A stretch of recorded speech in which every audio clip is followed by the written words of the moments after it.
भगवान दुनिया की सारी जहरें पी लेते थे, उसी ढंग से मोदी जी आजकल शंकर भगवान बन करके घूम रहे हैं और विपक्ष के जितने भी कचरे हैं उसको ये उठा करके पीने का काम कर रहे हैं। यानी ये नमामि गंगे की सफाई से अब भारत की सफाई भी कर रहे हैं।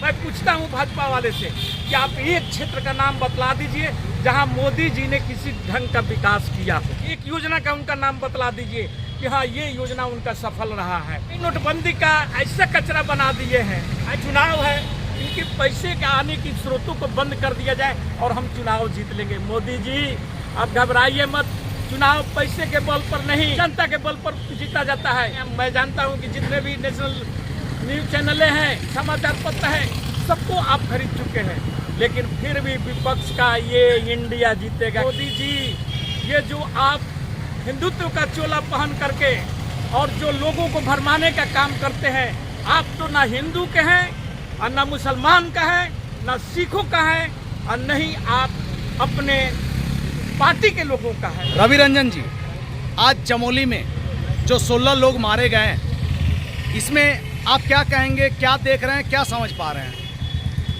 देखिए चंडीदाई, ये बहुत ही दुखद घटना है। नमामि गंगे में शिवर में एक वहाँ जो रख रखाव करने वाला, देखभाल करने वाला चौकीदार था, उसकी मृत्यु हो जाती है करंट लगने से। उसका पंचनामा करने के लिए हमारे चमोली पुलिस जाती है और उसके साथ भीड़ भी जाता है, काफ़ी लोग जाते हैं, क्योंकि पंचनामा उसका करना था। और उस समय फिर ट्रांसफार्मर फट जाता है और ट्रांसफार्मर फटने के बाद में करंट फैल जाता है और 4-5 पुलिस के साथ साथ हम करीब 15 से 20 आदमी का वहाँ पर मृत्यु हो जाती है। ये बहुत ही दुखद घटना है। मुझे समझ में ये नहीं आता है कि ये मोदी जी का नमामि गंगे और वंदे भारत ट्रेन में ऐसी क्या पनौती लग गया है, क्या लग गया है कि जो भी ये इनका वंदे भारत ट्रेन, आप सुने होंगे कि 2 दिन पहले भुवनेश्वर से चला और आपका आकर के दिल्ली के कुछ कदमों पर आग लग जाती है। बैटरी का वो बैटरी कभी भैंस से टकरा जाती है, लगने के बाद में ट्रेन में आग लग जाती है और भगदड़ की स्थिति बन जाती है। तो वंदे भारत ट्रेन बनाना करना हमारे देश में पहले से ही गरीब रथ तुरंत, जैसे राजधानी जैसे बड़ी बड़ी ट्रेनें जो लंबी दूरी का और अच्छी ट्रेनें थी, फिर ये एल्युमिनियम सीट का ये ट्रेन बनाने की इनको क्या जरूरत पड़ी। वैसा ही नमामि गंगे का जितना प्रचार प्रसार किया गया गंगे की साफ सफाई के लिए, वहाँ के रख रखाव के लिए, लेकिन आज नहीं। आप जाकर के देख लीजिए बनारस का गंगा की हाल, जाकर के हरिद्वार में गंगे की हाल देख लीजिए, और जहाँ ये चमोली में घटना हुआ है वहाँ का देख लीजिए रख रखाव, जो वहाँ का स्थिति दिखाया जा रहा है। ये सारे चीज़ों में हर जगह पर पर्दा डालने का जो काम किया है ये सरकार, मोदी सरकार, हर जगहों पर भ्रष्टाचार में लिप्तता दिखाई दे रहा है और मंचों पर बड़े बड़े भाषणें दी जाती हैं भ्रष्टाचार के बारे में, परिवारवाद के बारे में, और सारे चीज मोदी जी खुद अपना लेते हैं। जैसे शंकर भगवान जी के बारे में बोला जाता है कि शंकर भगवान दुनिया की सारी जहरें पी लेते थे, उसी ढंग से मोदी जी आजकल शंकर भगवान बन करके घूम रहे हैं और विपक्ष के जितने भी कचरे हैं उसको ये उठा करके पीने का काम कर रहे हैं। यानी ये नमामि गंगे की सफाई से अब भारत की सफाई भी कर रहे हैं।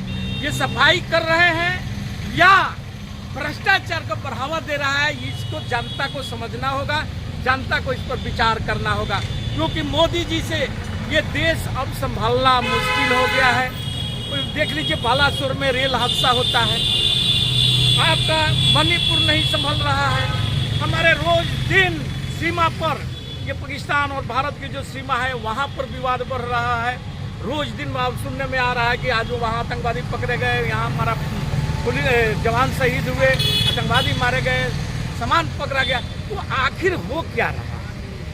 आप यही सारे चीज़ों को रोकने के लिए कांग्रेस से सत्ता हासिल किए, लेकिन आप कांग्रेस से भी दूरदीन इस देश को क्यों ला दिए, कैसे ला दिए? ना युवाओं को रोजगार मिल रहा है, ना महंगाई आपसे कंट्रोल हो रहा है, किसी भी क्षेत्र का, एक क्षेत्र का नाम मैं पूछता हूं भाजपा वाले से कि आप एक क्षेत्र का नाम बतला दीजिए जहां मोदी जी ने किसी ढंग का विकास किया हो। एक भी विकास का नाम बतला दीजिए, एक योजना का उनका नाम बतला दीजिए कि हाँ ये योजना उनका सफल रहा है। जीएसटी लाए, जीएसटी का यूपीए के सरकार में जीएसटी का विरोध किए और आज जो जीएसटी थोपे हुए हैं कि हर व्यापारी वर्ग दुखित हो चला है। वैसा ही नोटबंदी का तो ये ऐसा कचरा बना दिए हैं, ऐसा कचरा बना दिए। ये विपक्ष का पाइपलाइन काटने का प्रयास कर रहे हैं, अपने लोगों का पाइपलाइन नहीं काट रहे हैं, सिर्फ विपक्ष का पाइपलाइन काटने का इनका कार्यक्रम है कि विपक्ष के चुनाव है, इनके पैसे के आने की स्रोतों को बंद कर दिया जाए और हम चुनाव जीत लेंगे। मोदी जी आप घबराइए मत, चुनाव पैसे के बल पर नहीं, प्रचार और जनता के बल पर जीता जाता है। प्रचार आपके हाथ में है। मैं जानता हूं कि जितने भी नेशनल न्यूज चैनलें हैं, समाचार पत्र हैं, सबको आप खरीद चुके हैं, लेकिन फिर भी विपक्ष का ये इंडिया जीतेगा, क्योंकि कल जो इंडिया का गठन किया है विपक्ष, उसका नाम ही इस ढंग से रखा गया है, Indian national developmental inclusive alliance इसका नाम रखा गया है। और यह अलायंस आपको मोदी जी, ये जो आप हिंदुत्व का चोला पहन करके और जो लोगों को भरमाने का काम करते हैं, आप तो ना हिंदू के हैं और ना मुसलमान का है, ना सिखों का है और नहीं आप अपने पार्टी के लोगों का है। आप जैसे लोग ही इस देश को सर्वनाश की ओर ले जा रहा है, सर्वनाश की ओर धकेल दिया है। मैं इसी के साथ अपने शब्दों पर विराम लगाता हूँ। जय हिंद, जय भारत।